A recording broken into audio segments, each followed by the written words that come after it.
A battered, abandoned car lies overturned at the edge of a dense, eerily silent forest. Alara, 20s, scrambles out, disoriented, clutching her head. Her clothes are torn. A gash bleeds on her forehead. She looks around, utterly alone. The air is heavy, still. A sign half obscured by ivy reads, "Welcome to Havenwood. Population unknown." The last word is scratched out, replaced by a crudely painted skull. Ilara stumbles towards the road, her eyes wide with fear. The only sound is the frantic pounding of her own heart. The sky is a bruised purple, fading fast. Ilara, whispering, "Where? Where am I?" A low, guttural moan echoes from the tree line. Ilara freezes, every muscle tensed. Another moan, closer. Then a shuffling, dragging sound. She spins around. Through the deepening gloom, she sees them. Shadows moving amongst the trees, too slow for animals, too unnatural for humans. Their forms are hunched, contorted. Alara gasps a choked sound. No, not again. She turns and runs blindly into the decaying streets of Havenwood. Alara bursts through the shattered glass doors of a grocery store, heart hammering. The air is stale, thick with the smell of old dust and something else. Something rotten. Shelves are toppled, food containers ripped open, their contents scattered. It's a scene of utter chaos. She frantically searches, her hands trembling as she rummages through debris. She finds nothing edible, no weapons, no solace. The only light comes from the sickly glow of a half-moon through grimy windows. Suddenly, a faint scrape. Alara freezes, her breath catching in her throat. She presses herself against a cold metal shelf, listening. The scraping grows louder, rhythmic. It's coming from the back of the store. A shadow detaches itself from the deeper darkness. A figure. It's tall, gaunt, its movements jerky and unnatural. It's one of them, a silent. Its eyes are milky white, its mouth agape in a silent scream. Ilara slowly backs away, her foot catching on a fallen can. The noise echoes in the silence. The silent's head snaps towards her. A low growl vibrates through the air. It lunges. Alara screams, narrowly dodging its grasping hands. She scrambles over a counter, knocking over a display of rusted cans. The silent crashes into the counter, momentarily tangled. She runs, weaving through the aisles, the silent close behind, its growls growing more ferocious. She spots a heavy, rusted fire extinguisher. With a desperate surge of adrenaline, she grabs it, spins, and swings. The extinguisher connects with a sickening crunch. The silent stumbles back, then collapses, its limbs twitching. Alara stares, panting, the extinguisher still clutched in her hands, her knuckles white. Alara, voice trembling. "One down! How many more?" A soft, almost imperceptible whisper seems to drift from the shadows in the corner of the room. It's a dry and raspy sound, like old leaves skittering across concrete. Alara whips her head around but sees nothing. If you like the story, do not hesitate to hit that like and subscribe button for more content. Thanks, mate. Love you. Alara, haggard and exhausted, walks warily through the desolate streets. The sky is a bruised gray, offering little comfort. Buildings stand like skeletal remains, their windows empty eyes. Overgrown vines reclaim everything. She scavenges what she can, a length of pipe, a tattered map of Havenwood she finds in a discarded car, a few stale energy bars from a broken vending machine. Her eyes are constantly scanning, her senses on high alert. She passes a dilapidated school. The playground equipment is rusted, swaying eerily in the faint breeze. A child's tricycle lies on its side, wheels slowly turning. The silence is broken only by the distant, occasional moan of a silent. Alara, to herself, there has to be someone else. She hears a new sound, not a moan but a low menacing laughter. It's human. Alara ducks behind a crumbling wall, peering through a crack. 3 figures emerge from an alleyway. Men. They're heavily armed with makeshift weapons, their clothes grimy, their faces hardened and cruel. These are the Whisperers. One of them, a lean man with a scar running down his cheek, Scarface, holds a bloodied baseball bat. He gestures towards a broken storefront. Scarface, voice rough. Heard a scream. Fresh meat, maybe. Better move fast before the others get to it. Alara's blood runs cold. They aren't just survivors, they're predators. As they pass, one of them, a bulky man with a cruel grin, Bruiser, kicks a fallen garbage can, sending a shower of rusted metal scattering. The clatter echoes, a beacon in the quiet. The sound draws attention. From the alleys and crumbling buildings, more silence emerge, their moans growing in number and intensity. The Whisperers immediately shift their focus from scavenging to defense, their laughter turning to frustrated curses. Alara sees her chance. While they're distracted by the growing horde, she slips away, moving silently through the shadows. Alara finds refuge in a grand, ruined library. Bookshelves are overturned, pages litter the floor like fallen snow. Dust motes dance in the few shafts of light that pierce the gloom. She barricades the main entrance with fallen shelves and furniture. As she works, she hears the faint, persistent whisper again. It's closer now, more defined, though still unintelligible. It seems to come from the very air itself. Alara, frustrated almost to herself.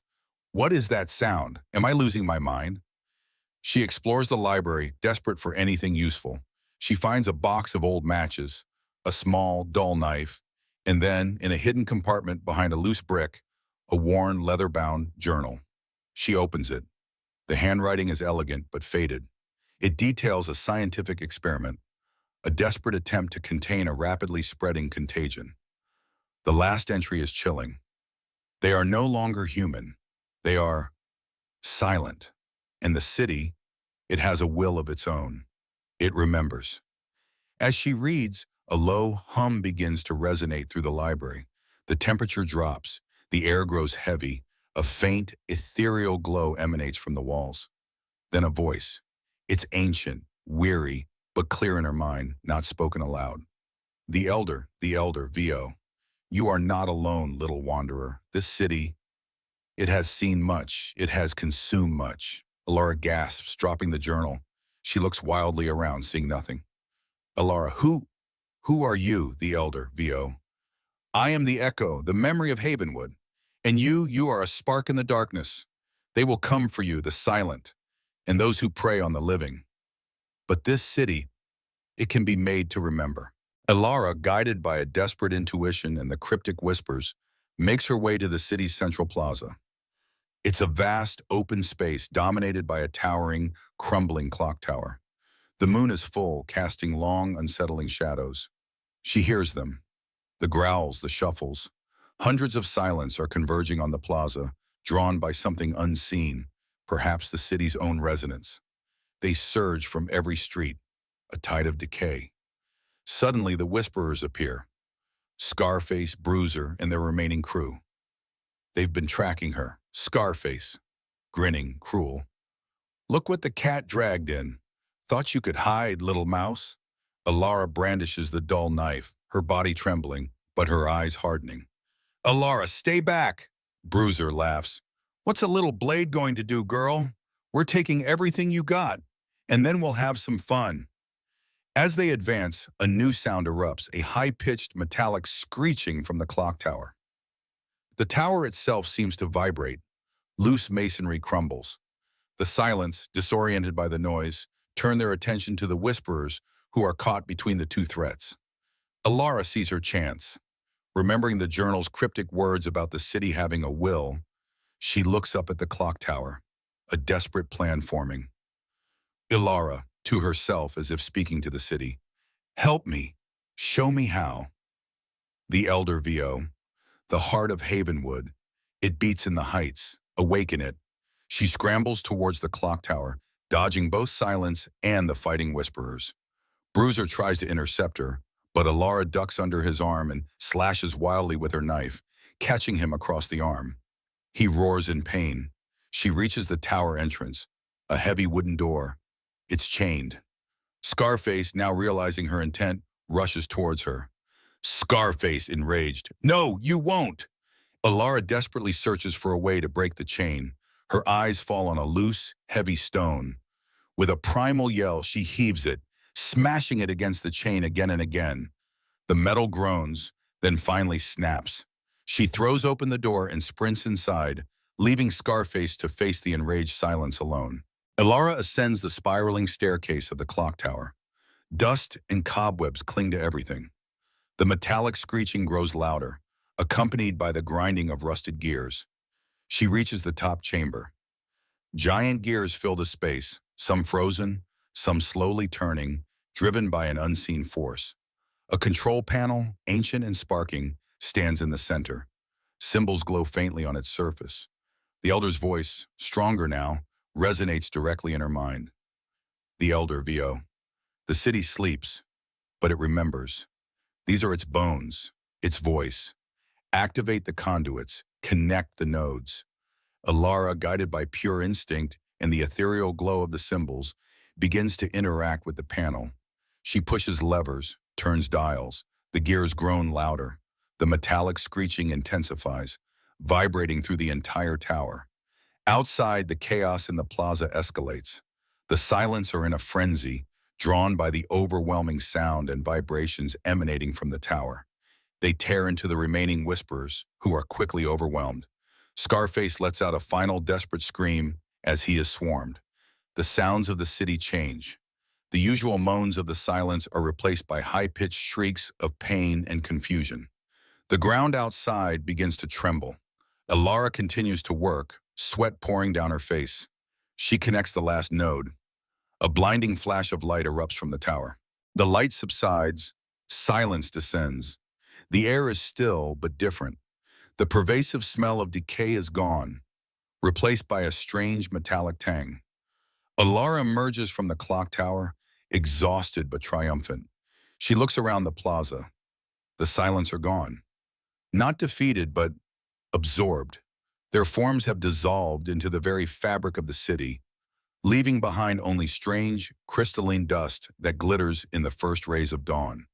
The bodies of the Whisperers are also gone, consumed by the same enigmatic process. The buildings around the plaza seem less decrepit, almost as if they've been subtly restored. A faint, pulsing light emanates from deep within the city. Ilara walks to the center of the plaza. The air around her shimmers. The Elder, Vioquen, you have awakened it. The city lives. It has cleansed itself. And in doing so, it has accepted you. Ilara looks down at her hands, then out at the transformed city. The fear is gone, replaced by a profound sense of awe and responsibility. The city isn't just a place anymore. It's a living entity, and she is connected to it. Ilara, voice strong, clear. Havenwood, my Havenwood. She walks toward the main street, her steps confident.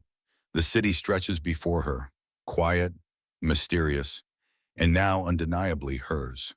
The sun breaks through the clouds, painting the sky with vibrant colors for the first time. Fade out.